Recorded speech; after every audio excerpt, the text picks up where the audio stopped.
इस वीडियो में हम आपको अवेंजर्स एंड गेम के बारे में कुछ खास सीक्रेट्स और डिटेल्स बताएंगे। जब थैनोस अपना ब्रेकफास्ट तैयार कर रहा होता है तो वहाँ कुछ कैंडल्स जल रही होती हैं। वो कैंडल्स बिल्कुल ही इक्वल डिवाइडेड हैं। इस सीन में 6 कैंडल्स हैं, 2 बड़ी, फिर 2 मीडियम और फिर 2 छोटी। जब पास के सीन में लोकी खुद को कैप्टन अमेरिका में तब्दील कर लेता है तो हल्क उसको देखकर थोड़ा कंफ्यूज हो जाता है, क्योंकि हल्क उस टाइमलाइन में इतना स्मार्ट नहीं होता, तो उसको समझ ही नहीं आता कि लोकी ने असल में करा क्या है। तभी हल्क लोकी को देखकर गुस्सा करने लगता है। ये सीन तो हम सबको पता है कि जब डॉक्टर स्ट्रेंज जो है वो एक उंगली उठाता है और टोनी स्टार्क को बताता है कि सिर्फ एक ही रास्ता है। इस सीन से टोनी स्टार्क के चुटकी बजाने वाले सीन तक के बीच सिर्फ 1 मिनट का स्पेस है। इस डिटेल के लिए आपको बैकग्राउंड म्यूजिक सुनना पड़ेगा। ये इन्फिनिटी वॉर के टाइटल का बैकग्राउंड म्यूजिक है और ये एंड गेम का।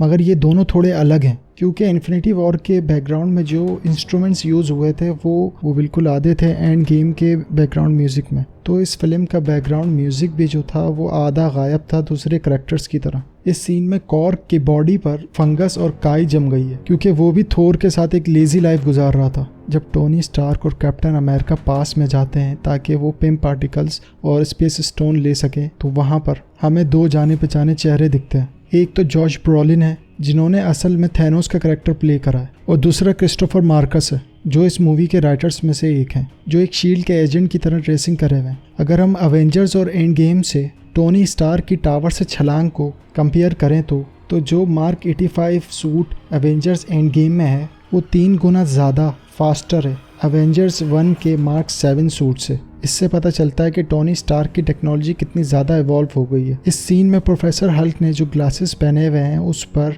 फिंगरप्रिंट्स के निशान हैं, तो हमें पता है कि ब्लैक सरफेस पे फिंगरप्रिंट्स के निशान आ जाते हैं। मगर इस सीन को मार्क रफेलो ने प्ले करते वक्त कोई भी ग्लासेस नहीं पहना हुआ था, और ये सब कुछ बाद में पोस्ट प्रोडक्शन में ऐड किया गया। अवेंजर्स 1 में टोनी स्टार्क लोकी को कहता है कि तुम किसी भी तरीके से जीत नहीं सकते।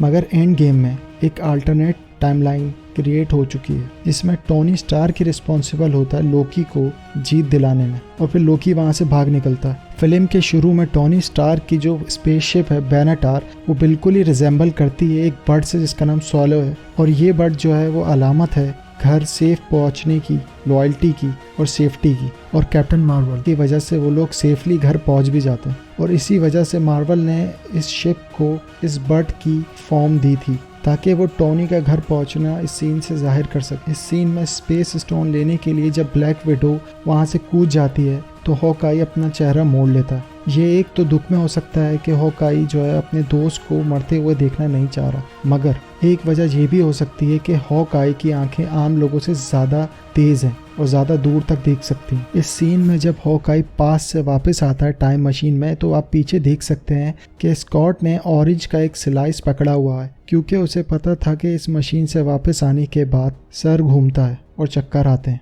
तो ऑरेंज के एक स्लाइस से थोड़ा संभलने में मदद मिलती। जब टोनी स्टार्क पास में 1970 में जाता है स्पेस स्टोन लेने के लिए, तो उसकी नज़र कुछ लॉकर्स की तरफ पड़ती है, और उनमें से एक लॉकर में गामा के सिग्नेचर्स होते हैं। इसका ये मतलब है कि हल्क के बनने से पहले भी शील्ड जो है वो गामा रेडिएशंस पे काम कर रही थी। अगर आपने Back to the Future movies देखी हैं तो आप इस एंड गेम के बिल्कुल लास्ट सीन की इस फाइट के अंदर और बैक टू द फ्यूचर के इस सीन के अंदर बिल्कुल ही सिमिलरिटीज़ देख पाएंगे।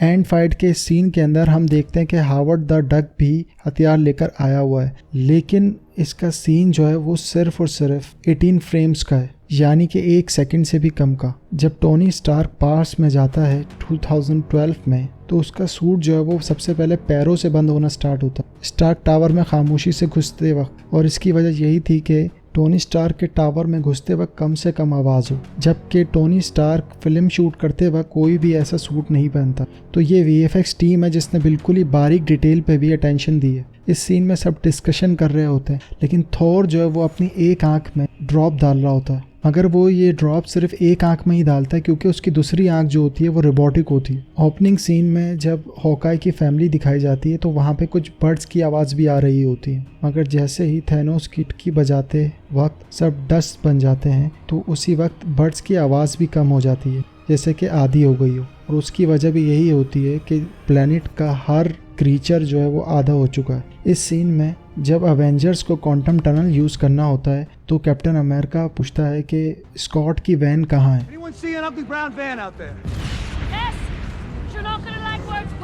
मगर आप गौर करेंगे टोनी के सूट डिस्प्ले पे तो जब टोनी कहता है कि थैनोस ने क्वांटम टनल डिस्ट्रॉय कर दिया है तो उसके डिस्प्ले पे कोई भी वैन की कोई इमेज नहीं होती। मगर जैसे ही वो आंट मैन से पूछता है कि वैन कितनी देर में सही हो जाएगी ताकि उसका इस्तेमाल कर सकें तो उसके सूट में शो होने वाला मैप जो है वो अपडेट हो जाता है स्कॉट की वैन से। और ये काम टोनी नहीं कर रहा होता बल्कि उसका एआई असिस्टेंट कर रहा होता है, इसका नाम फ्राइडे है। एंड गेम देखने के बाद हमें ये एहसास होता है कि टोनी स्टार्क को मारना और कैप्टन अमेरिका को बचाने के पीछे क्या वजह थी। हम ये तो जानते हैं कि दोनों की ही लास्ट मूवी थी, यानी कि टोनी स्टार्क की और कैप्टन अमेरिका की ये लास्ट मूवी थी। तो फिल्म मेकर जो है वो टोनी स्टार्क को भी एक हैप्पी एंडिंग दे सकते थे, मगर स्टीव यानी कैप्टन अमेरिका अपनी पहली मूवी तकरीबन मरने ही वाला था और उसको वो ज़िंदगी नहीं मिली थी जो वो चाहता था। तो इसीलिए ज़रूरी था कि कैप्टन अमेरिका की पूरी एक जर्नी को कंप्लीट करा जाए और टोनी की लाइफ की जर्नी जो थी वो उसकी मौत से ही एंड हो सकती थी। अगर आप इस सीन में गौर करेंगे तो कैप्टन अमेरिका जब भी मियोलनियर को पकड़ता है तो एक झटका लेता है और जबकि थॉर जब भी मियोलनियर को पकड़ता है तो वो बिल्कुल ही ईजिली पकड़ लेता। मगर इसकी वजह ये थी कि कैप्टन अमेरिका जो था उसको आदत थी अपनी शील्ड को